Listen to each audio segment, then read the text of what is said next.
Hello, ladies and gentlemen. Welcome to another segment of Lessons They Don't Teach You in School, and I'm the Dark Prophet. So today, right, I'm going to continue this session from where we left off the last time. The last time we were talking about failure. That's what we're talking about the last time. We're talking about failure, and when we were talking about failure, what we focused on was how teachers in secondary schools, how they don't know how to treat students when they fail, how some of them beat up a student when they fail, how some of them make pronouncements on students when they fail, like, oh, you're stupid, that's why you can't succeed in class and you can't make it in your life. And some of them don't even go underneath, to find out why is the student failing. And some of them just feel that, oh, he's not smart enough, but they don't know that maybe the student will be suffering from maybe vision problems or hearing problems, or maybe the teacher, again, another issue again is maybe the teacher is not good, or the teacher does not teach well, and students don't want to ask questions because they're afraid the teacher will get angry. I remember that happened to me in my secondary school years. Our teacher was not good, and when you asked questions, he got so angry, so you don't want to ask questions, and because of that, you fail. So in this session, right, this is the second part of the session. So what I'm going to be talking about is how to handle failure, So this is not directed to like secondary school students, and also adults. I feel that adults can learn from this session, So how do you handle failure, So I'll just give you some 6 steps. So some 6 steps here on how to handle failure, on steps you're supposed to take when you are faced with failure. And I feel that if you learn this very well, if you pay attention, you can enjoy. Not only can you enjoy this, but you can overcome failure and move on with your life. The first step, when it comes to failure, is to accept that you have failed. The first step is usually the most difficult. I see that a lot. The first step is the most difficult, and the reason for that is we live in a culture where we are obsessed with success. We love successful people. That's what we love. They say success has a lot of mothers. But failure is an orphan. So we love success. We want to associate successful people, and when people fail, we are not a fan of people that fail. We even want failure. We don't want failure. We just want successful people. And the problem I see when it comes to failure is a lot of people don't want to accept that they have failed at something. Some people cover it up. They lie about it, that they've not failed or something. Some people try not to own up to the fact. They hide it and pretend and try and fake it until maybe one day you realize that, man, this guy actually failed the whole time. And I think this happened in secondary school a lot. There were just some people that whenever they failed, they would not want to show you their results. They'll tell you that they did good, but they're like, let me see your result. No, don't worry, don't. So we live in that culture where we love success, and when people fail, they are open to ridicule, embarrassment, and all manner of mistreatment. So I think the first way to handle failure is actually to accept that you have failed. It's very, very important to accept that you have failed. Not to cover it up, but try and put up a front that you succeeded at something when you actually failed at it, or when you are failing at it.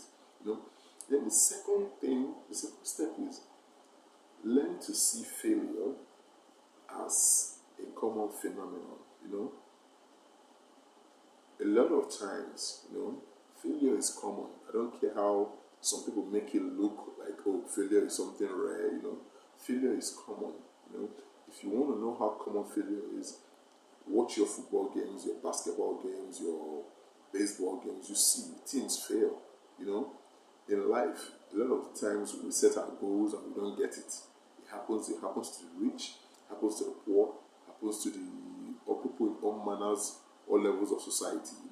So failing at something is very, very common. The only thing is that people don't advertise it that they fail. They advertise their success, but their failures, they hide it. So you have to understand that it's a very common thing.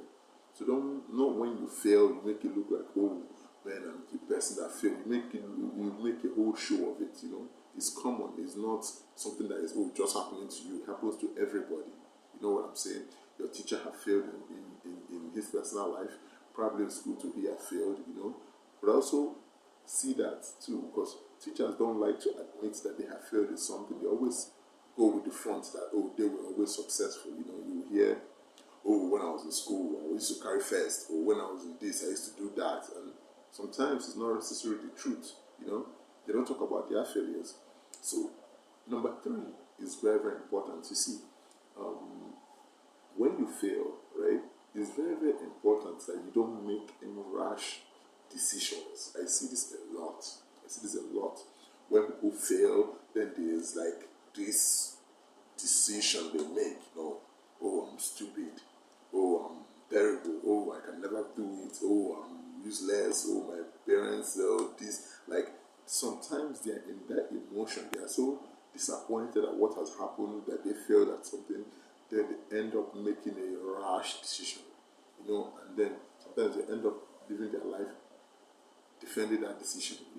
So what you need to understand is, when you fail, avoid making any rash decisions. Please don't do it. Hold up that decision. Hold on making that decision. Don't go make a decision that you will end up regretting. Even if you watch football games, you can see it when maybe the team have lost 1 or 2 or 5 games. All of a sudden, the board makes a rash decision that this potential goal is not good enough. So avoid making rash decisions when you fail. That's very, very important. Rather, take your time before you make any decision, and actually make sure that the decision you are making is the best decision. So you're not making, because when you are making decisions, right, after you have failed, immediately you have failed, you are not in the best frame of mind. That's what I'm saying. So you have to be careful. You're not in the best frame of mind when you make decisions immediately after you have failed. You have to give yourself some time to process the failure, then deal with the emotion that is associated with it before you can make a decision. The another thing again you have to also pay attention to is, when it comes to failure, is who is to blame. On this issue, right, on the blame issue, I see it a lot. When people fail, they start blaming, is this the teacher that is wrong? Is my parents? Is my schoolmates that did not tell me that this thing was coming out in the exam? It was this. You see, this is my advice on this issue, right? Let's say, for example, you do something, maybe an exam, or someone wrote an exam in school, like maybe a student wrote an exam in school and you failed, right? And maybe the reason you